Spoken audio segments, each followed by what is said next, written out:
Haridas Gopal Rao. Present sir. Order order. क्या तुम अपना केस खुद लड़ोगे? सर कोई वकील मेरा केस लड़ने को तैयार ही नहीं है, तो इसलिए अपने केस की पैरवी मैं खुद ही करूंगा। माय लॉर्ड, ये एक बेसलेस केस है, done just for publicity. Further court hearings के लिए कोई वजह ही नहीं है। So I suggest under order 7 rule number 11 of the code of the civil procedure इस केस को स्ट्रेट अवे डिसमिस किया जा सकता है for out of clause action. Thank you. Sir जी, मुझे कोर्ट की टेक्निकल भाषा नहीं आती है, अगर आती भी तो उसका कोई फायदा नहीं होता। मैं अपनी सीधी भाषा में बात कहूंगा। बेसलेस कह के ये इस केस को क्लोज करना चाहते हैं, यही बात है ना सर? ऐसे वकीलों के लिए हर केस एक सूटकेस जैसा है, पर मेरे लिए ये मेरे दुख और आंसुओं की अभिव्यक्ति है। प्लीज मुझे मेरे दुख बताने दीजिए। जज साहब, एक भूकंप में मेरी दुकान ढह गई। 1 करोड़ का इंश्योरेंस करवा रखा था। इंश्योरेंस वाले कहते हैं मेरी दुकान भगवान ने तोड़ी है। कहते हैं कि ये एक्ट ऑफ गॉड है, जिसने तोड़ा है वही इसका पैसा भरेगा, इसीलिए भगवान से मांग रहा हूं। अरे मूर्ख, दुष्ट प्राणी, भगवान से दुश्मनी लेगा तो बर्बाद हो जाएगा। Order order. आपको कुछ कहना है तो विटनेस बॉक्स में आकर कहिए। भगवान इसकी नादानियों को माफ करना, ऐसे अज्ञानी को सद्बुद्धि देना, इसे सही पथ दिखाना। भगवान इसका अहंकार माफ करना। रात को सपने में जब आकर मैं आपसे मिलूंगा तब इस अज्ञानी और पापी के लिए मैं आपसे माफी मांगूंगा। अरे भगवान तुम्हारी दुकान क्यों तोड़ने लगे? मैं भी तो यही कह रहा हूं, भगवान के पास बहुत इंपॉर्टेंट काम होंगे, वो अपने काम छोड़कर मेरी दुकान पर टाइम क्यों वेस्ट करेंगे? आप कंपनी से कहिए सर कि वो मेरे पैसे मुझे दे दे। ऑब्जेक्शन योर ऑनर, कंपनी इन्हें पैसे किस लिए दे? योर ऑनर, मैं पेश करना चाहता हूं कंपनी के टर्म्स एंड कंडीशंस की लिस्ट। Exhibit number 1। ऐसा है तो भगवान से पैसे दिलवाई। चलो बुलाइए उन्हें, राम को, कृष्ण को, शिव को। ओम बूम बड़म बम बड़म बड़म बूम, ऐसे आपको कई जादुई मंत्र आते हैं, बुलाइए उन्हें। भगवान सिर्फ हम जैसे ज्ञानियों को दर्शन देते हैं, तुझ जैसे अज्ञानी के सामने प्रकट नहीं होते। कोई होगा तो आएगा ना। धर्म के नाम पर खुली दुकानों में रोज करोड़ों का टर्नओवर होता है, उसमें से 1 करोड़ मुझे दे दो, छोटा सा हिस्सा है, अपनी दुकान के स्पेशल डिस्काउंट कूपन दूंगा। आई ऑब्जेक्ट योर ऑनर, भगवान की निस्वार्थ सेवा को ये एक बिजनेस का नाम दे रहे हैं। सेवा? यहां सेवा कहां है सर? मंदिर के बाहर चप्पल रखने से लेकर प्रसाद मिलने तक सब कुछ बिजनेस है सर। नारियल खरीदो, फूल खरीदो, फल खरीदो, आरती करने से लेकर हवन करने के लिए अलग अलग रेट्स तय हैं। ये सब क्या है? बिजनेस ही तो है सर। फ्री में दर्शन करना धर्म है, टिकट लेकर दर्शन करना अधर्म कहलाना चाहिए। रिसेशन के समय में जब दुनिया के सारे बिजनेस लॉस में जाते हैं, इनका धंधा डबल हो जाता है। मेरे जैसे कष्ट भोग रहे लोग इन्हें दक्षिणा देते हैं ताकि हमें सही रास्ता दिखा सकें। यही एक बिजनेस है सर जो कभी लॉस में नहीं जाता। ऊपर से ये लोग टैक्स नहीं भरते। क्यों स्वामी, सही कह रहा हूं? रिलैक्स, ठीक है, एक बात मान लेते हैं कि ये बिजनेस कर रहे हैं। अगर तुमने इंश्योरेंस प्रीमियम समय पे भरा है तो उनसे पैसे क्यों नहीं मांगते? ये स्वामी तुम्हारा नुकसान क्यों भरेंगे? बोलो। क्योंकि मैं इनको भी प्रीमियम भरता आया हूं। What nonsense you are talking? मैं जानता था कि ये सवाल जरूर पूछा जाएगा, इसीलिए मैं अपने साथ इसका प्रूफ लाया हूं। पिछले 18 सालों से जितने मंदिरों में दक्षिणा के नाम पर प्रीमियम भरता आया हूं, उन सब की रिसीट लाया हूं। इनमें से कुछ अपनी माताजी के कहने पर भरे और कुछ दक्षिणा अपनी पत्नी के कहने पर। ये देखिए, मेरी जिंदगी का पहला प्रीमियम 1100 रुपए उस वक्त तिरुपति के मंदिर में पे किया था, और भी कहीं है। गणपति के स्टॉल के लिए हर साल 5000 रुपए का चंदा देता हूं। उसे स्टॉल नहीं कहते मूर्ख, उसे पंडाल कहा जाता है। जानता हूं। 3 साल पहले मेरी दादी सीढ़ियों से गिरी, डॉक्टर्स ने उम्मीद खो दी थी। एक पंडित ने कहा कि महामृत्युंजय का जाप करवाइए, वो बिल्कुल ठीक हो जाएंगी। मैंने जाप करवाया, दादी ऊपर चली गई और 30,000 खड्डे में। और सुनिए, दरगाह के लिए चादर, चर्च के लिए कैंडल्स, मंदिर में अगरबत्तियां, आश्रम में चंदे, पिछले 15 सालों में मैं इन सारी दुकानों पर 10 लाख से ऊपर खर्च कर चुका हूं। तेरा सर्वनाश होके रहेगा। इन पवित्र स्थलों को दुकान कहकर तू उनका अपमान कर रहा है। ये सब ईश्वर के घर हैं, जहां लोग अपने परिवार की सुख सुरक्षा के लिए चंदा देते हैं। तो फिर मेरे परिवार की सुरक्षा का क्या? उसके लिए तुम्हें भगवान से बात करनी पड़ेगी। स्वामी जी से बहस क्यों कर रहे हो? अच्छा, ख्याल नेक है। आपके पास मोबाइल तो होगा, बताएंगे उसमें कौन सा सिम है? रिलायंस। मान लीजिए आपका सिम काम नहीं कर रहा है, तो आप कस्टमर केयर पर कॉल करेंगे या फिर सीधा अंबानी को फोन लगाएंगे? क्या मुकेश भाई मारो सिम चाल से नहीं। Order order. तुम्हारा मतलब ये स्वामी भगवान के ऑफिसर से? नहीं, ये किस एंगल से ऑफिसर्स हैं? नहीं, ये तो इनकी चेहरे को देख के तो लगता है कि ये सेल्समैन है, भगवान के कलेक्शन एजेंट। न्यायाधिपति जी, ये मूर्ख, अधर्मी और नास्तिक है। इस अधम को तनिक भी आभास नहीं है ये क्या कह रहा है।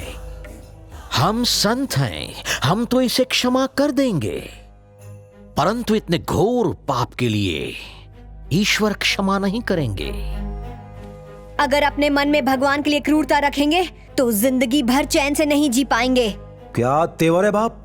मेरे लिए चिंता हो रही है या फिर जज के सामने मुझे धमकी दी जा रही है? हमें तुम्हारी चिंता हो रही है। ऐसा है तो मेरा पैसा देकर के मैटर क्लोज कीजिए।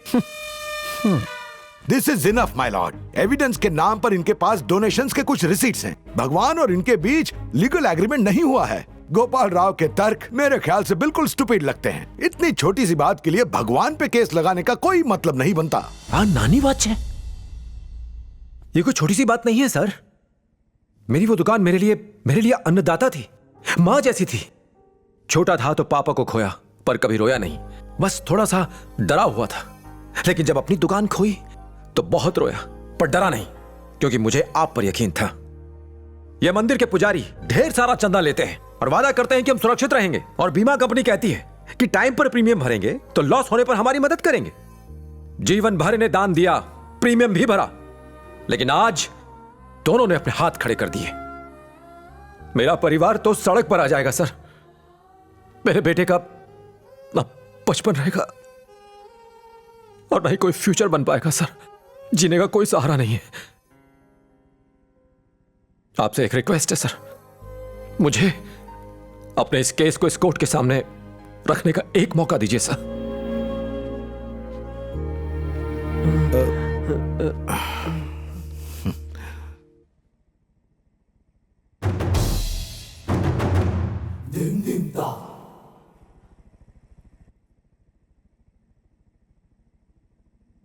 एक मिडिल क्लास आदमी के लिए 1 करोड़ बहुत बड़ी रकम होती है, खासकर जब उसकी दुकान उसका एकमात्र कमाने का जरिया हो। ये कोर्ट इस केस को एक्सेप्ट करती है।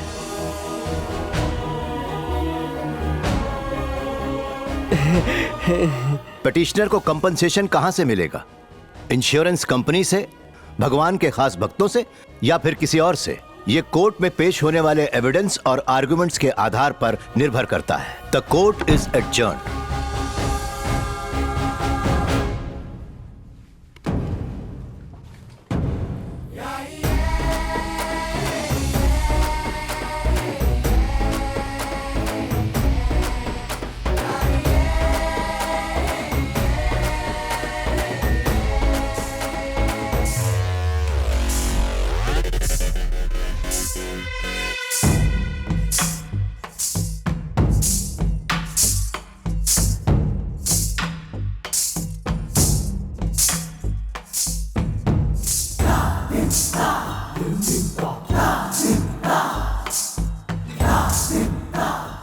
ये एक सरकारी क्षेत्र है, यहाँ तुम पूर्णतः सुरक्षित हो, परंतु यहाँ से निकलने के पश्चात स्वयं की रक्षा कैसे कर पाओगे?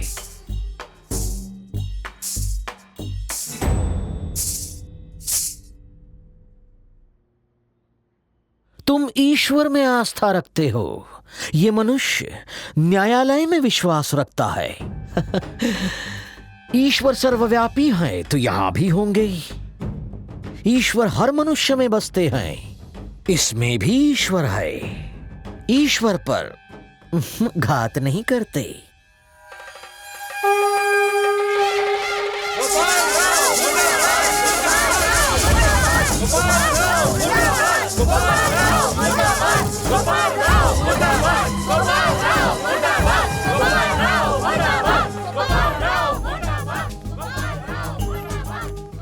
सुन राजू, मैं वकील से मिलके आता हूँ, तू सीधे तो घरे जा। ठीक है गुरुजी।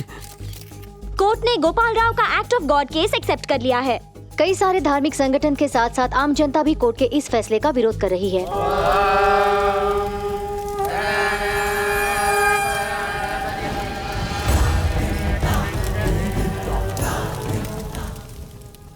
ईश्वर भक्ति से काम नहीं चलेगा, भगवान का डर होना भी आवश्यक है। यह करोड़ों का बिजनेस है। भोपाल, क्षमा करना सबसे बड़ा पुण्य है। वही होगा जो ईश्वर चाहेंगे।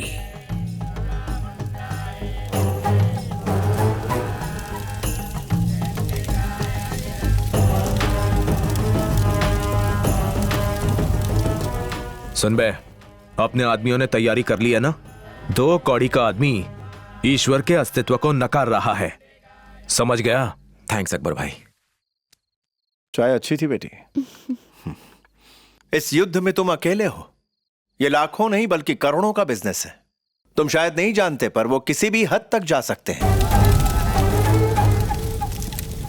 You have to be careful. जी ठीक है, चलता हूं मैं अब।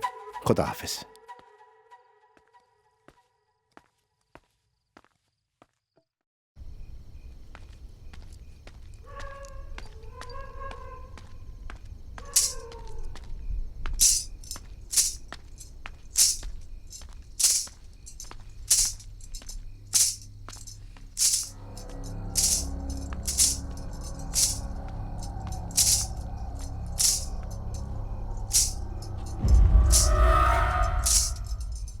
क्या हो रहा है? मेरा पीछा कर रहे हो? डराना चाह रहे हो? मेरे केस करने से खुद डर चुके हो। निकलो यहाँ से। क्यों बे, भगवान से मिलना चाहता है? मरते वक्त एक तेज रोशनी दिखाई देगी, वही ईश्वर होगा। चल अभी तुझे दिखाते हैं।